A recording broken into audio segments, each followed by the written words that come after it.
Kesunahan hari raya. Kesunahan hari raya diantaranya yang jelas pertama adalah takbir. Jadi ketika sudah masuk hari raya Idul Fitri, kita sunnah mengucapkan takbir. Takbir itu bagaimana? Dalam kitab-kitab disebutkan seperti yang sudah kita lakukan, yaitu Allahu Akbar, Allahu Akbar, Allahu Akbar, La ilaha illallah, Allahu Akbar, Allahu Akbar, walillahil hamd. Imam Syafi'i dalam kitab menyunahkan menambahi lafaz Allahu Akbar kabira walhamdulillahi katsira wa subhanallahi bukratan wa asila. La ilaha illallah wa la na'budu illa iyyahu mukhlishina lahuddin walau karihal kafirun. Jadi ada tambahan itu walau karihal kafirun. La ilaha illallah wahdah shadaqa wa'dah wa nasara 'abdah wa a'azza jundah wa hazamal ahzaba wahdah. Di kitab Nihayatuz Zen tidak ada lafaz wa a'azza jundah. Di kitab Bujairimi al-Khatib tidak ada lafaz wa a'azza jundah. Tapi di kitab Fathul Wahab ada tambahan wa a'azza jundahu wa hazamal ahzaba wahdah. Nah, itu di dalam kitab seperti itu.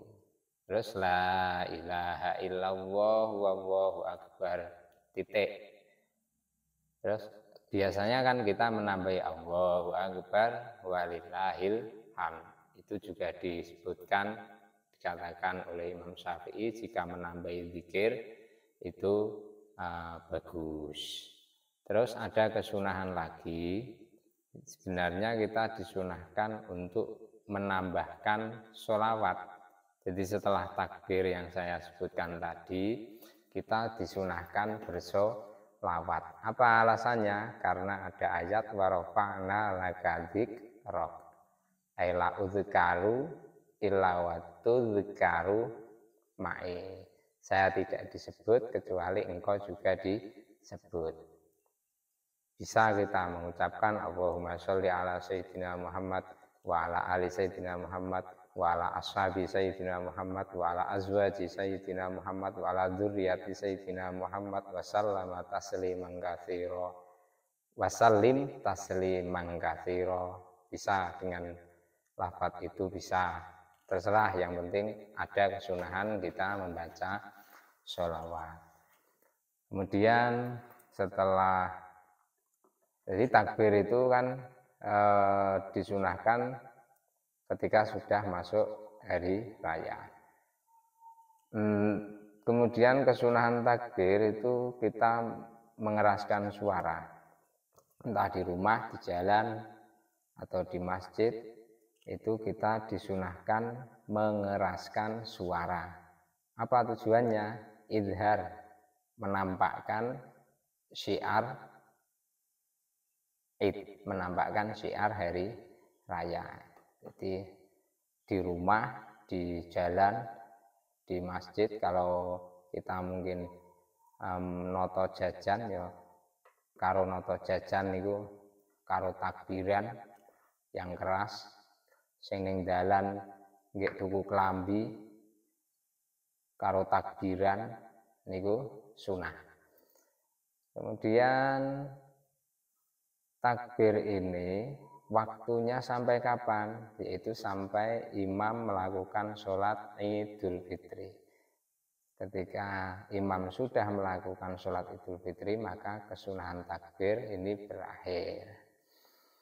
Jadi setelah sholat Idul Fitri itu sudah tidak disunahkan takbir. Jadi kalau Idul Fitri setelah zuhur nanti nggak usah takbiran, atau pujiannya jangan takbiran.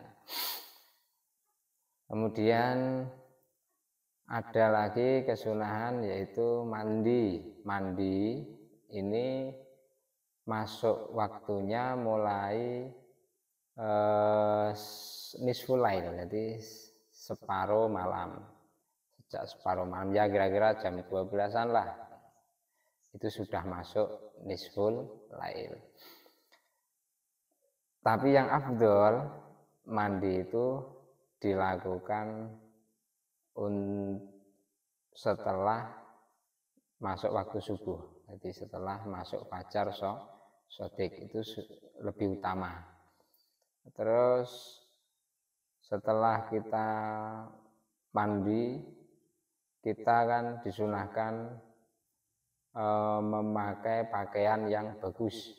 Jadi tazayyun, memakai pakaian yang paling bagus.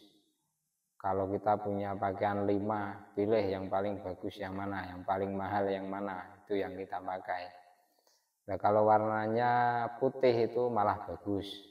Tapi kalau yang putih itu jelek, yang bagus itu tidak putih, kita pakai yang bagus. Karena ada perbedaan di hari Jumat dan hari Idul Fitri ini. Kalau Idul Fitri itu hari untuk berhias, hari untuk menampakkan nikmat. Tapi kalau hari Jumat itu, kalau Jumatan maksudnya, sholat Jumat itu menampakkan tawadhu. Jadi yang utama yang putih. Tapi kalau hari raya itu yang paling bagus. Syukur-syukur yang paling bagus itu warnanya putih atau hijau. Kemudian kita juga sunnah memakai wewangian. Wewangian itu yang paling wangi menurut sampean bagi laki-laki itu yang apa? Semisal ada minyak 2, yang satu minyak murahan, yang satunya lagi agak mahal karena baunya memang wangi, contohnya misik, pakai yang misik atau yang paling wangi itu sunnah. Terus kemudian ya potong kuku, terus cukuran, membersihkan bulu-bulu yang bau, bulu ketiak itu dibersihkan, sunnah. Lalu ketika kita akan berangkat, sebelum berangkat biasanya itu sarapan. Kalau sholat id itu sunnah sarapan dulu, sunnah makan. Paling utamanya kita makan kurma dan jumlahnya ganjil. Terus ketika akan berangkat, kita memilih jalan yang paling jauh. Jadi kalau mau ke masjid itu ada 2 jalan, misal kita pilih yang jauh, pulangnya nanti nerobos, pilih jalan tercepat itu pulangnya. Terus apalagi ya, termasuk budal gasik atau budal pagi-pagi setelah subuh itu langsung berangkat takbiran, itu juga dianjurkan. Ya kira-kira itu kesunahan Idul Fitri. Jika kurang, oh ya ada tambahan, jadi mandi tadi itu untuk orang yang hadir ataupun tidak. Orang yang hadir ya maklum, orang yang tidak hadir mungkin karena ada halangan, mungkin haid, nifas, itu juga dianjurkan untuk mandi. Dianjurkan untuk mandi karena ini hari berhias, hari yaumuz zina. Terus anak kecil itu walinya itu sunnah memandikan. Jadi semisal usianya baru 2 tahun itu dimandikan karena ini hari untuk berhias. Jadi entah orang itu akan hadir sholat id atau tidak, sunnah mandi. Ya itu, terima kasih. Assalamualaikum warahmatullahi wabarakatuh.